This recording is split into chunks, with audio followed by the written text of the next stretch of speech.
दोस्तों, नया साल यानी कि 2025 इस्राइल के लिए हार लेकर आया है और खुद यमन ने यह दावा किया है। वही यमन जिसके मिसाइलों ने नेतन्याहू को चकरा दिया है। इस्राइल की बड़ी बड़ी बातें उसके हौसले को पस्त कर दिया है। क्या कुछ दावा किया है यमन ने इस्राइल की हार को लेकर, आगे बताऊंगी। इंटरनेशनल स्पोर्ट्स में भी इस्राइल का मुंह अब काला हो गया है, जिसके बाद डराने दबाने लगे इस्राइल के नेता और ब्रिटेन के नेता। फिर क्या हुआ बताऊंगी आगे। ऊपर वाले का कहर एक बार फिर से इस्राइल पर बरसा है दोस्तों। तेज हवाओं ने इस्राइल एयरफोर्स का हेलीकॉप्टर पलट दिया। पूरी खबर आगे बताऊंगी, तस्वीर भी आपको दिखाऊंगी। यरूशलेम में नेतन्याहू के घर के बाहर क्यों प्रदर्शन हो रहा है, क्यों लोग आग लेकर तेल अवीव की सड़कों पर उतरे हैं, यह भी आपको बताऊंगी और तस्वीरें दिखाऊंगी। आज की इस खास रिपोर्ट में आपको कुछ ऐसी कहानियां भी दिखाऊंगी जो आपके होश उड़ा देंगी, इसलिए पूरा वीडियो जरूर देखिएगा। और सबसे पहले वीडियो को लाइक कर दीजिए, लाइक का बटन प्रेस करिए और कमेंट बॉक्स में अपनी राय जरूर लिखा करिए, हर रोज लिखा करिए और अपने नाम के साथ जहां से आप हमारा ये वीडियो देख रहे हैं वहां का नाम भी जरूर लिखा करिए। चलिए अब शुरू करते हैं आज का वीडियो। द लाइव टीवी, सच सबसे आगे। आदाब दोस्तों, मेरा नाम है मस्बा खान और आप मुझे द लाइव टीवी पर देख रहे हैं। दोस्तों, 2024 ने दुनिया के नक्शे पर जंग, दर्द और साजिशों की नई नई कहानियां लिखी। लेकिन क्या 2025 का मंजर कुछ अलग होगा या ये सिलसिला यूं ही चलता रहेगा? वैसे इसका जवाब हौती आंदोलन के वरिष्ठ नेता ने दे दिया है। वरिष्ठ हौती अधिकारी नासिर अल-दीन आमिर ने 2024 को सब्र का साल बताया और 2025 को फतेह का, यानी कि यमन की इंसानियत की जीत का 2025 साल होगा और इस्राइल और जुल्म की हार का। साफ तौर पर उन्होंने कहा कि मैं कहूंगा कि ये इस्राइल के लिए हार का वर्ष होगा। आगे उन्होंने कहा कि हम गजा को अकेला नहीं छोड़ेंगे। आपको क्या लगता है कि इस्राइल के लिए क्या ये साल वाकई शिकस्त का होगा? दोस्तों, जिस तरह से यमन के मिसाइल्स इस्राइल के तेल अवीव के लोगों की नींद उड़ा रहे हैं, नींद उड़ा कर रखी है और अमेरिका को भी कड़ी टक्कर दे रहे हैं यमन के मिसाइल, उससे ये तो साफ है कि ये साल मुश्किलों से भरा होने वाला है इस्राइल के लिए और अमेरिका के लिए, और इसकी झलक भी दिख गई है। 2025 आते ही इस्राइल के जुल्मी हेलीकॉप्टर पर कहर बरसा है। हिब्रू मीडिया की एक रिपोर्ट के मुताबिक तेज हवाओं की वजह से इस्राइली एयरफोर्स का CH-53C सैटेलियन हेलीकॉप्टर पलट गया और बुरी तरह से क्षतिग्रस्त हो गया। तस्वीर आप देख सकते हैं आपकी स्क्रीन पर इस घटना की दोस्तों, कि किस तरह से लोग संभालते हुए नजर आ रहे हैं। अब सोचने वाली बात यह है कि क्या ये महज एक हादसा था या इस्राइल की तैयारियों में कोई भी कमी, कोई ये घटना जो है वो उजागर करती है। अगर हवा के सामने इस्राइल का हेलीकॉप्टर नहीं टिक पाया तो यमन के मिसाइलों के आगे क्या हाल होगा, इसका अंदाजा लगाइए और कमेंट में बताइए। अब अगली खबर पर आते हैं। दोस्तों, यमन से एक ऐसी भी खबर सामने आई है जो एक तरफ आपको चौंकाएगी तो दूसरी तरफ मुस्कुराने पर मजबूर कर देगी। हुती विद्रोहियों ने एक इस्राएली जहाज पर कब्जा कर लिया। न केवल कब्जा किया बल्कि उसे एक अनोखा पर्यटन स्थल बना दिया। जी हाँ, जो अब टूरिस्ट अट्रैक्शन का केंद्र बन गया है। देखिए कि अब कैसे लोग जहाज पर जाकर नाचते हुए, हुक्का पीते और आराम फरमाते हुए नजर आ रहे हैं। जहाज पर लोग तस्वीरें खिंचवा रहे हैं, म्यूजिक का आनंद ले रहे हैं और इसे देखने के लिए दूर दूर से लोग आ रहे हैं। ये एक तरह का संदेश भी है कि यमन के लोग अपने अंदाज में विरोध जता रहे हैं। जहां दुनिया इसे संघर्ष का हिस्सा मानती है, वहीं यमनियों ने इसे एक अनोखी क्रिएटिविटी में बदल दिया।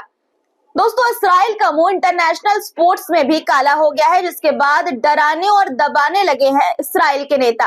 दरअसल खेल को राजनीति से अलग माना जाता है, लेकिन जब खेल में सियासत का तड़का लग जाए तो कहानी कुछ और ही बन जाती है। इंग्लैंड के नॉरफॉक में होने वाली इंटरनेशनल लॉन बॉलिंग प्रतियोगिता में इस्राइल पर बैन लगाया गया। वजह आधिकारिक तौर पर कुछ नहीं बताया गया, लेकिन अनुमान लगाया गया कि ये फैसला इस्राइल की पॉलिसी और अंतर्राष्ट्रीय विवादों को ध्यान में रखते हुए लिया गया था।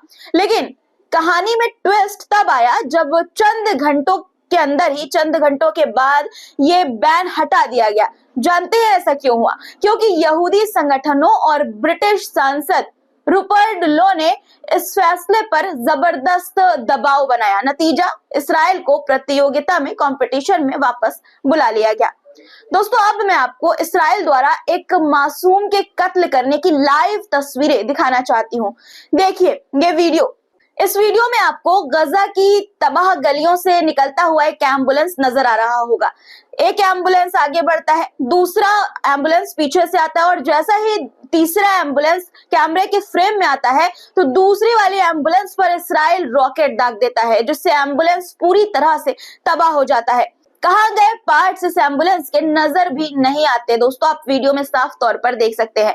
सोचिए उसी रास्ते से तीसरा एम्बुलेंस आगे बढ़ता हुआ जाता है। इसी से आप समझ सकते हैं कि यह हादसा कितना भयानक था कि एम्बुलेंस के परखच्चे उस जगह पर बचे ही नहीं, इधर उधर बिखर गए। 19 अक्टूबर 2024 में जबालिया का ये दर्दनाक मंजर है। एक माँ और उसका नवजात बच्चा जो अपनी जान बचाने के लिए इसी एम्बुलेंस में अस्पताल की ओर बढ़ रहे थे और इस्राएली मिसाइल ने उनके जीने के सपने को चकनाचूर कर दिया। कमाल अदवान हॉस्पिटल पहुंचने से पहले ही एम्बुलेंस को निशाना बनाया गया, जिसमें एक मां और उसके नवजात शिशु की मौत हो गई।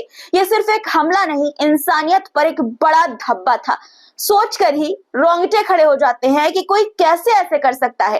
गजा में मासूम बच्चों पर जो बीत रही है वो शब्दों में बयां करना मुश्किल है। गजा मीडिया ऑफिस के अनुसार अक्टूबर 2023 से अब तक इसराइल की बमबारी में 1091 नवजात बच्चों की मौत हो चुकी है। इसमें से 238 यानी कि 238 बच्चे तो पैदा होने के कुछ घंटे बाद ही शहीद हो गए। गजा के स्वास्थ्य अधिकारियों के अनुसार पिछले 15 महीनों में 17,600 से ज्यादा बच्चों की मौत हो चुकी है, यानी कि हर 3 मिनट में एक बच्चे की जान जा रही है, एक बच्चा शहीद हो रहा है। ये संख्या सिर्फ आंकड़े नहीं है, बल्कि हर संख्या के पीछे एक पूरे परिवार की तबाही की कहानी छुपी है। गजा में ठंड भी बढ़ रही है और वहां रहने के लिए कोई सुरक्षित जगह नहीं बची है। इसके चलते कई नवजात बच्चे ठंड के कारण अपनी जान गंवा रहे हैं। मासूम बच्चों की मौत के ये आंकड़े, उनकी शहादत के ये आंकड़े पूरे मानवता के लिए एक सवाल है कि क्या बच्चे भी युद्ध का हिस्सा होते रहेंगे और क्या दुनिया इस पर आंख बंद करके बैठी रहेगी। इसराइल के जुल्मों के बीच इसराइल के कैदियों के परिवार वालों ने प्रदर्शन शुरू कर दिया है। प्रदर्शन जारी है वहां पर कैदियों के परिवार वालों का। यरूशलेम में नेतन्याहू के घर से कुछ मीटर की दूरी पर प्रदर्शन हो रहा है। सड़क जाम कर दी गई है। देखिए आप ये तस्वीरें।